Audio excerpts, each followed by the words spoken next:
በስመ አብ ወወልድ ወመንፈስ ቅዱስ አሐዱ አምላክ አሜን። በክርስቶስ ክርስቲያን በወልድ ወልድ እግዚአብሔር በመንፈስ ቅዱስ መንፈሳውያን የተሰኛችሁ የኃያሉ የልዑል እግዚአብሔር ቤተሰቦች የእናታችን የቅድስት ድንግል ማርያም የአስራት የበኩራት ልጆች እንኳን ለ2018 የከተራ በዓል በሰላም በጤና ደረሳችሁ። ዝክር ሚዲያችንን ሰብስክራይብ፣ ላይክ እንዲሁም ሼር በማድረግ አገልግሎታችን እንድታበረታቱ ስንል በልዑል እግዚአብሔር ስም በትህትና ቃል እናሳስባለን። ዘወትር ሁሌም ወደ እናንተ የምናስተላልፍላችሁ የቅዱሳን ታሪክ፣ ገድላት፣ ድርሳናት እንዲሁም ስንክሳር ዘወትር ሁሌም በዚህ ሰዓት የምታገኙ መሆኑን እያሳሰብን ሚዲያችንን ያበረታታችሁ ሁሌም መንፈሳዊ ነውና አገልግሎታችን ከቅዱሳኑ ገድላቸውን በማዳመጥ ወይንም በማንበብ ረድኤታቸውን በረከታቸውን እንድናገኝ የልዑል እግዚአብሔር መልካም ፈቃድ ይሁንልን።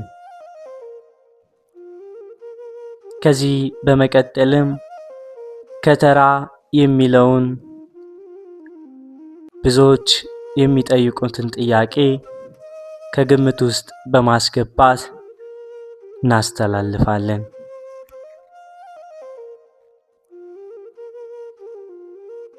ከተራ ማለት ከበበ ካለው የግዕዝ ግስ የወጣ ነው። ፍቺው ውሃ፣ መከተር፣ መገደብ ማለት ነው።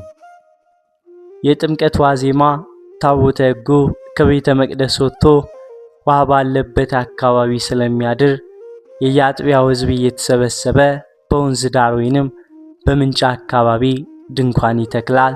ድንኳንም ከሌለ ዳስ ሲጥዝ ይውላል። የምንጮች ውሃ ደካማ በመሆኑ እንዲጠራቀም ይከተራል። ጉድጓድ እየተቆፈረ ውሃው እንዳይሄድ ይገደባል። ከተራ በመባል የሚታወቀው ዋዜማው ሰርገው እንደገለጹት ከተራ የሚለው ቃል ከተረ፣ ከበበ ካለው የግዕዝ ግስ የወጣ ነው። ከተራ ፍቺው ውሃ መከተር ወይንም መገደብ ማለት ነው።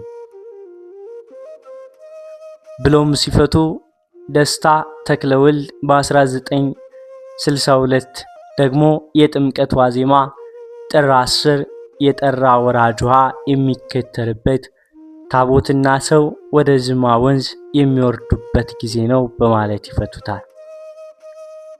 አለቃ ኪዳነ ወልድ ክፍሌም 1948 ከተረ የሚለው ቃል በቁሙ ዘጋ፣ አቆመ፣ አገደ፣ ከለከለ ማለት ነው ብለው ይፈቱታል።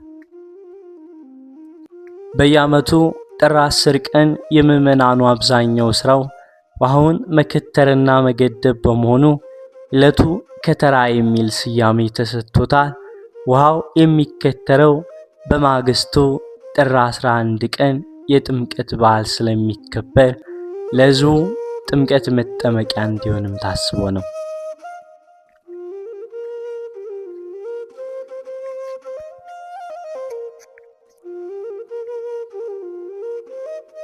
በየሰበካው ቦታ ተለይቶና ተከልክሎ ታቦታቱ በዳስ ወይንም በድንኳን የሚደረደሩበት የተለያዩ የውሃ አካላት ተጠርተው ተጠራቅሞ የሚከበሩበት ወይንም ስሙ ሰራሽ የግድ ውሃ የሚበጅበት ስፍራ ባሕረ ጥምቀት የታቦት ማደሪያ እየተባለም ይጠራል። ባሕር የውሃ መሰብሰቢያ፣ ምዕላዳማይ የውሃ ማከማቻ፣ መቋመ ማይ ነው። በሌላ አነጋገር የውሃ ሀገር፣ መካነ ማይ፣ ዓለመ ማይም ነው።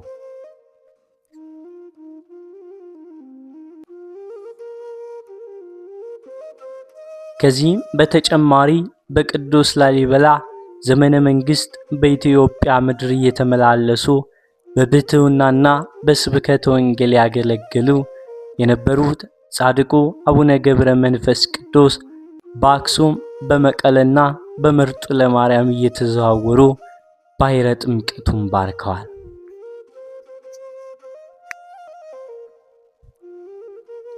በአፄ ይኩኖ አምላክ ዘመነ መንግስት 1260 እስከ 1275 ዓመተ ምህረት በጻድቁ አቡነ ተክለ ሃይማኖት 1203 እስከ 1204 ዓመተ ምህረት አሳሳቢነት የተጀመረው ሥርዓተ ባህልም ተጠናክሮ እንዲቀጥል በአዋጅ ትእዛዝ አስተላልፈዋል። አባቶቻችን ደንግገዋል። ታቦታቱም በሕዝብ ጥበቃና እንክብካቤ ተደርጎላቸው በጥምቀተ ባሕሩ እንዲያድሩ ወስነዋል። የበዓሉ አከባበር ከጊዜ ወደ ጊዜ እየሰፋና አድማሱ ብሔራዊነትን እየያዘ መጣ።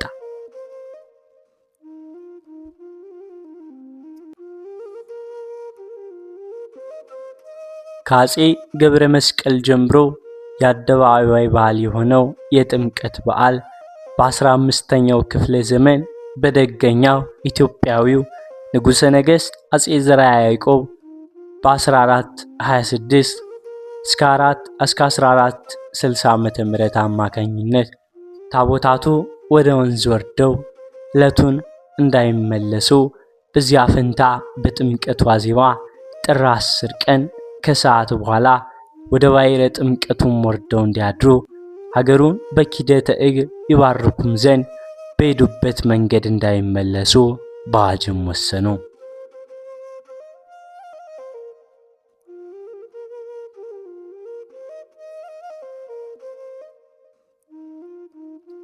ይህንን ታሪክ በመከተል አፄ ናዖድ በ1486 እስከ 1500 ዓመተ ምህረት ማንኛውንም የኦርቶዶክስ ተዋሕዶ ሃይማኖት ምዕመን ታቦተ ሕጉ ወደሚያድርበት ወደ ባሕረ ጥምቀቱ በሚወርድበትና ከባሕረ ጥምቀቱ ወደ ቤተ መቅደሱ በሚመለስበት ጊዜ አጅቦ ወርዶ አጅቦ መመለስ እንዳለበት በአዋጅ አስነግረውም ነበር። ሕዝቡም ታቦታተ ሕጉን በሆታና በእልልታ ከቤተ መቅደስ አጅቦ ከወጣም በኋላ በባሕረ ጥምቀት ከትሞ ማደር ጀመረ።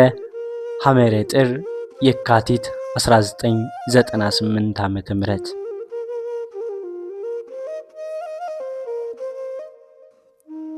ታቦታት ከአንድ በላይ ሆነው ወደ ከተራው ስለሚሄዱ እግዚአብሔር አምላክ ለነቢዩ ሙሴ የታቦቱ መኖር ከእናንተ ጋር የመኖሬ ምልክት ነው ዳለው። ታቦተ ሕጉን ተሸክሞ ዮርዳኖስን እንደተሻገሩት ካህናተ ኦሪት ካህናቱ የማይለወጠውን ታቦተ ሕጉን በራሳቸው ተሸክመው የብሉይን ሥርዓት ከአዲስ ኪዳን ጋር አንድ አድርገው የአዲስ ኪዳን መሠረት ኢየሱስ ክርስቶስን እያሰቡ ካህናተ አዲስም ወደ ከተራ ወደ ዮርዳኖስ ይጓዛሉ።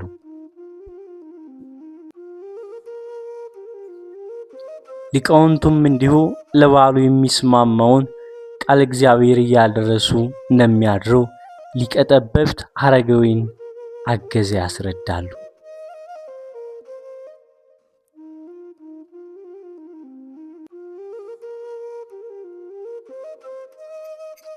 የከተራም ዕለት ጥር 10 ቀን ኢየሱስ ክርስቶስ በዮሐንስ እጅ ለመጠመቅ ከገሊላ ወደ ዮርዳኖስ ወንዝ የሄደበትን ለማዘከር ሊቃውንተ ቤተ ክርስቲያን ሀዳፊ ነፍስ ለጻድቃን የሚለውን ዋዜማ ይቆማል። የዋዜማው ቀለም ከቀኑ በ10 ሰዓት በመላው አጥቢያ አብያተ ክርስቲያናት ይጀመራል። ከዚያም የዋዜማው ሥርዓት ቅዱስ ተብሎ እስከ ሰላም ያለው ቀለም ይደርሳል። በዕለቱም ቅዳሴ ይቀደሳል። ታቦተ ሕጉ የሚነሱት ሰሞነኛ ካህን ከምግበ ሥጋ ተከልክለው በዕለቱ የሚገባውን ጸሎት ያደርሳሉ።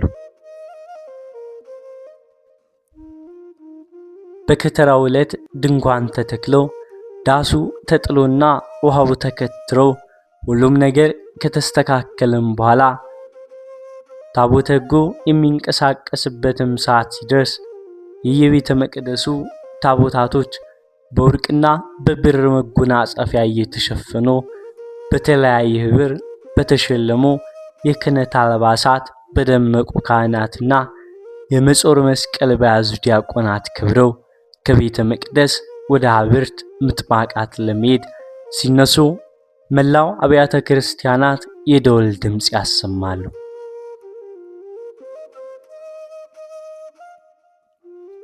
ምዕመናን ከልጅ እስከ አዋቂ በአጸደ ቤተ ክርስቲያን ታቦታቱ በሚያልፉባቸው መንገዶች ለጥምቀት ያልሆነ ቀሚስ ይበጣጥስ እንደሚባለው ያማረ ልብሳቸውን ለብሰው በዓሉን ያደምቃሉ።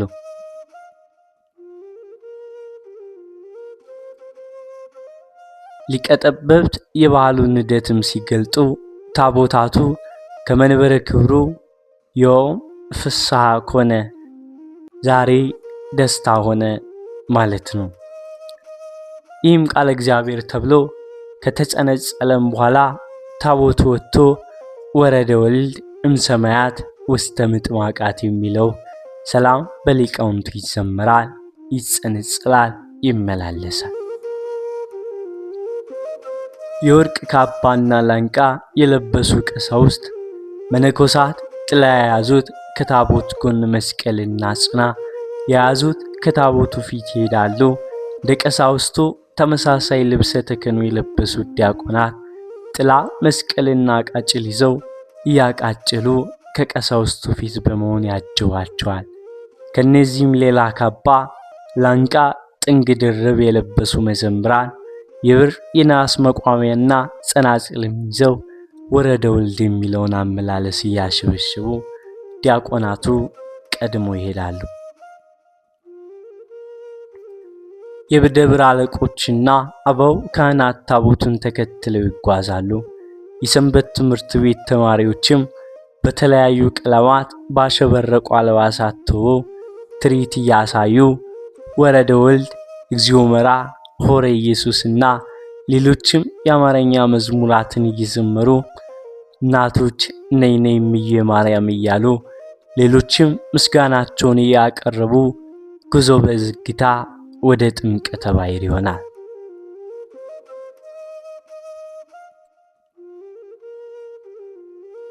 የከተራ በዓል ማክበሪያ ቦታም እንደደረሱ ታቦታቱ በድንኳኑ አጠገብ ቆመው ወረደ ወልድም ሰማያት የሚለው ሰላም ተመርቶ በአግባቡ ከተጸነጸለም በኋላ ጸሎት ተደርጎ የዕለቱ ትምህርተ ወንጌልና ዝማሬ ከቀረበም በኋላ ውዳሴ ማርያም፣ መልካ ኢየሱስም ተደግሞ ታቦተ ሕጉ ወደ ተዘጋጀላቸው ድንኳን ይገባሉ።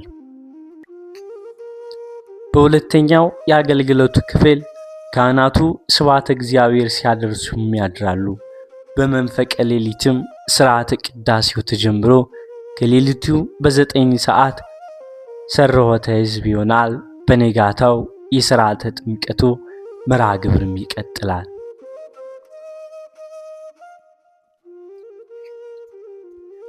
የከተራ በዓላት ምሳሌዎችም ከዚህ በመቀጠል እናያለን። በበዓለ ጥምቀት ዋዜማ የታቦቱ ወደ ወንዝ መውረድና የባሕረ ጥምቀቱ መዘጋጀት ሃይማኖት ታሪካዊና ምሳሌም ይዘትም ያለው ነው። ቃል ኪዳኑን ታቦት አክብሮ መጓዝና ወደ ወንዝ መውረድ የተጀመረው በአሮን ልጅ በአልዓዛርም ጊዜም ነበር።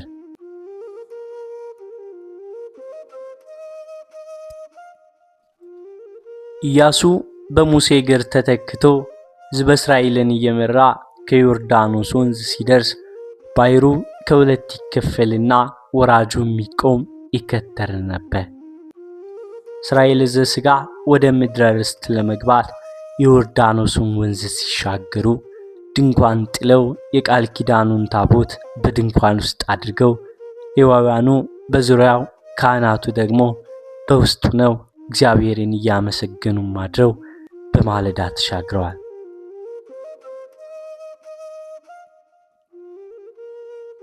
ካህናቱ የቃል ኪዳኑን ታቦት አክብረው የወንዙን ዳርቻ በረገጡበት ጊዜ እንደ ክረምት በዓል ይወርድ የነበረው ውሃ ግራ ቀኝ ተከፍሎ እንደ ግድግዳ ወደ ላይ ቆሟል። ሕዝቡም ተሻግሮ እስከሚያበቃ ታቦተ ጽዮንን ያከበሩ ካህናት ከወንዙ መሃል ይቆሙም ነበር። በዚህ መሰረት ወተጠምቃ እገሪሆሙ ለካህናት፣ ይህም የካህናት እግሮቻቸው የዮርዳኖስን ውሃ በመረገጣቸው እንደ ጥምቀቱ ናቸው። በአዲስ ኪዳን ጌታችን ለመሰረተው ሥርዓተ ጥምቀት ምሳሌም ነበር። ቤተ ክርስቲያናችን የጥምቀትን ዋዜማ ከተራ ብላ የሚጠራቸው ከዚህ በመነሳትም ነው። ጌታችን በተጠመቀም ጊዜ የዮርዳኖስ ወንዝ የላይኛው ሸሽቶ ወደ ላይ ተመልሶ ሽቅብ ፈሷል። የታቹም ወደ ታች ሸሽቷል። የላይኛውን ፈሳሽ ተቋርጦ እንደ ክምር ተቆልሎም ቀርቷል። ቅዱስ ዳዊት የተመለከተውም ይህንኑ ነው። ከአዳም ጀምሮ እስከ ክርስቶስ ድረስ በዘር ይወርድ የነበረው ፍዳ መርገም በክርስቶስ ቤዛነት ተቋርጦ የታቹን ፈጽሞ መድረቁ ኃጢአት አዳም የመጥፋቱ ምሳሌ ነው። እስራኤል ፈለገ ዮርዳኖስን ተሻግረው ወደ ኢያሪኮ መሄዳቸው ምዕመናን በጥምቀት ከኃጢአት ቁራኝነት ተላቀው እግራቸውን ወደ ለምልማሜ ገነት ወደ ረፍት መንግሥተ ሰማያት አቅንተው ለመሄዳቸው ምሳሌ ነው። ኢያሱ የጌታ እስራኤል የምዕመናኑ ዮርዳኖስ የጥምቀት ምድረ ርስት የገነት መንግሥተ ሰማያት ምሳሌ ነው። ታቦቱን አክብሮ የሚሄደው ካህን የቅዱስ ዮሐንስ ታቦታቱ የጌታችን ባሕረ ጥምቀቱ የዮርዳኖስ ወንዝ ታቦታቱን አጅበው የሚሄዱትና በዓሉን የሚያከብሩት ምዕመናን ወደ ቅዱስ ዮሐንስ እየመጡ የንስሐ ጥምቀት ሲጠመቁ የነበሩ ሰዎች ምሳሌም ናቸው። ታቦታቱ በጥምቀት ዋዜማ ከመንበራቸው ወደ ጥምቀተ ባሕር መውረዳቸውና በዚያ ማደራቸው ጌታችን መድኃኒታችን ኢየሱስ ክርስቶስ በእደ ዮሐንስ ተጠምቀ በፈለገ ዮርዳኖስ ከማታው ጌታችን ጀምሮ መውረዱንና ተሰልፎ ተራውን ሲጠብቅ ማደሩን ያጠይቃል። ጥምቀት የሞቱንና የትንሣኤው ምሳሌ ነው። ከኃጥአን ጋር ተቆጥሮ እንዲጠመቅና እንዲሰቀል የተጻፈው ቃል ንስሐና ጥምቀት የሚያስፈልገው ሲሆን ነገር ግን ፍጹም ኃጥእ መስሎ በዮሐንስ እጅ ጥምቀትን ለመፈጸም በዮርዳኖስ እግር ተጠመቀ። ጌታችን የተጠመቀበትን ወር ጥር በእስራኤላውያን ዘንድ የዝናብ የበረዶም ወራት ነው። ከወንዝ ዳር ያለ መጠለያ መዋልና ማደር አይቻልም። በመሆኑም ከዮሐንስ ለመጠመቅ የሚሄዱ ሰዎች ሁሉ በዮርዳኖስም ዙሪያ ድንኳናቸውን ተክለው ያርፉ ነበር። በዚህ አንጻር ዛሬም ባሕረ ጥምቀትን ዙሪያ ድንኳኖች ዳስሰው ይጥላሉ። በሀገራችን በተለያዩ አካባቢዎች በተለይ በአክሱም የንግሥት ሳባ መዋኛ፣ ማይሹም በጎንደር የአጼ ፋሲለደስ መዋኛን፣ በላስታ የላሊበላ መዋኛን፣ በሸዋ የአጼ ዘርዓ ያዕቆብ ፍርድ መስጫ አደባባይን፣ 44 ታቦታት የሚያድሩበትን የሸንኮራ ሜዳን፣ ራቡቴ ወንዝ፣ በአዲስ አበባ ደግሞ ጃንሆይ፣ ጃን ሜዳ ወዘተ ላብረወተ ምጥማቃት እንደ ምሳሌ መጥቀስ ይቻላል። እነዚህ ቦታዎች ዛሬም ድረስ ተከብረው ይገኛሉ። እኛ በዚህ ወቅት ታቦት ይዘን ከወንዝ ወርደን ድንኳን ተክለን በማክበራችን ይፈጸማል። ከበዓሉ ረድኤቱን በረከቱን ያውልብን ያሳድርብን። መልካም በዓል ለሁላችሁም ሕዝበ ክርስቲያኖች እየተመኘው የዛሬውን ትረካ በዚህ አቆማለሁ። ወስብሐት ለእግዚአብሔር ወለወላዲቱ ድንግል ወለመስቀሉ ክቡር። በዚህ ቆየን። አሜን።